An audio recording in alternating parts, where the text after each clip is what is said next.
Hey YouTube, so I'm going to tell you a little bit about pendulums in this video. First off, what is a pendulum? A pendulum is a weighted object that is suspended at the end of a string, a chain, just some kind of suspended weighted object like this. When you go to the store to buy them, you're probably going to find them in crystal form, or maybe wooden carvings or different things like that. They're not always going to be crystals, but that's the most common ones that you'll find. So, whether or not you know it, you may have played with a pendulum before. Like I said, it's a weighted object, a suspended weighted object. So, if you have ever played the game, I don't know what to call it, but when you take a wedding ring, hang it on a piece of thread, and hold it over an expecting mother's belly or their wrist to see if they're having a boy or a girl, then you used a pendulum. I know that where I'm from, that's popular. Like if you talk to somebody about that, they're more than likely going to know what you're talking about. And we've always done that. My family doesn't really believe in it as much as they just do it for fun. Most of my family, my aunt really believes in it, but my mom, she just thinks it's fun. But that's something that we did growing up. And if you're curious, all you do is you, just like any other, well, I'll tell you at the end, and that way I'll tell you about the pendulums before. But anyway, so how do pendulums work? Pendulums, a lot of people will tell you that spirits move them, which is what I thought at first. Other people will tell you that you move them subconsciously without knowing. I think that 90%, 95% of the time, most of the time, you're moving them subconsciously. And I actually had, he's actually a teacher. He teaches a lot of intuitive stuff and a lot of meditation kind of stuff, Reiki, all that. And he told me that there's actually a muscle in your wrist or arm that moves when you're reading a pendulum. Like you keep your arms as steady as possible, but this muscle will respond to only your subconscious, and it will answer yes or no or whatever. It'll move the pendulum to show you the answer. And the reason it works so well is because your subconscious doesn't lie. Your subconscious knows the answer. Your subconscious I don't think your subconscious can even fathom dishonesty. Like if your subconscious says something, it's truth. So, which is why your intuition is never wrong. So, the muscle will respond to your subconscious, and your subconscious will tell you yes or no. Your subconscious is also connected to your higher self, which is connected to the divine. So in a way, it's connected to spirits and your spirit guides. So, cool little factoids there. Also, I do think that spirits can move them. I just don't think they do it often. I don't think that's always what happens when playing with pendulums, or using with pendulums, or working with them, or however you want to word it. I think that's something that is a rare occurrence kind of thing. And another little like side tidbit is if you are starting out with divination, you want to start out with a pendulum or something that if you're using it to speak to spirits, you want to start out with a pendulum or something that uses you as a conduit to answer. You don't want to start out with Ouija boards because they work directly through the Ouija board, and just anything direct like that. If you use something that's going through you, it's a little bit safer. Just a little side fact.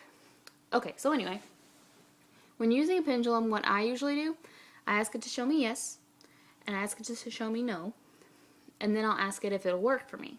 Now this is my pendulum. It's attuned to my energy. I've had it for like 3 years now.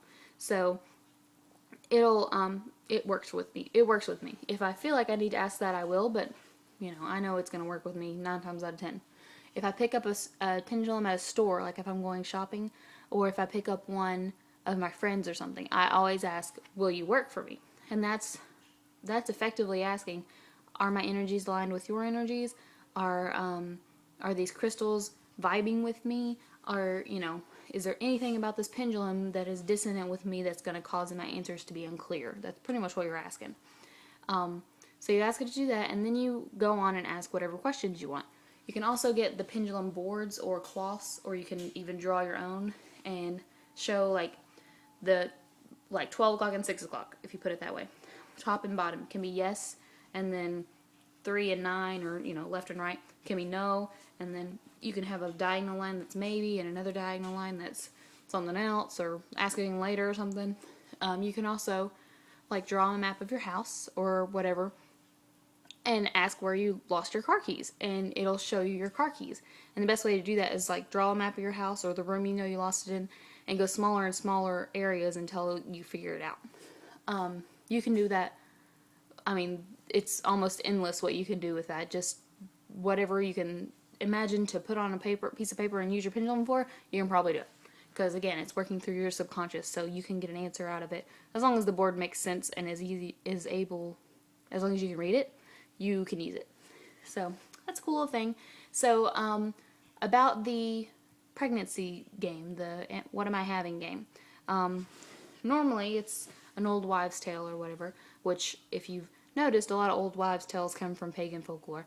But take a wedding ring, or this is not a wedding ring, but take whatever ring you have, suspend it on a piece of thread, don't have a piece of thread, but suspend it on a piece of thread, and you just hold it over the mother's belly, if the mother wants to lay down and let you hold it over her belly, or you can hold it over her wrist, because there's a strong pulse in your wrist, and you ask, first you ask it to show you boy, and then you ask it to show you girl, or vice versa, and then you ask what they're having, and it'll show you, like if it's, usually a girl is in a circle and a boy is front and back, if you think about it, it kind of makes sense, and it'll show you, like say it's a boy, and then it'll usually stop after a second.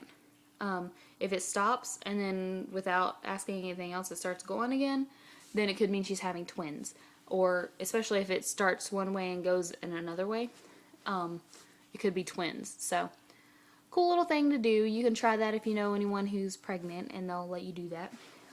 Or you can try it. Me and my sisters always did it, like to ourselves and to each other, just to see what we'd have in the future kind of thing. So that's another little game if you want to play, if you're trying, especially if you're teaching younger ones or people who don't understand why you would use a pendulum. If you're teaching them about pendulums, it's a cool little game to do. So yeah, I hope this helped. Also, I'll show you my pendulum up close.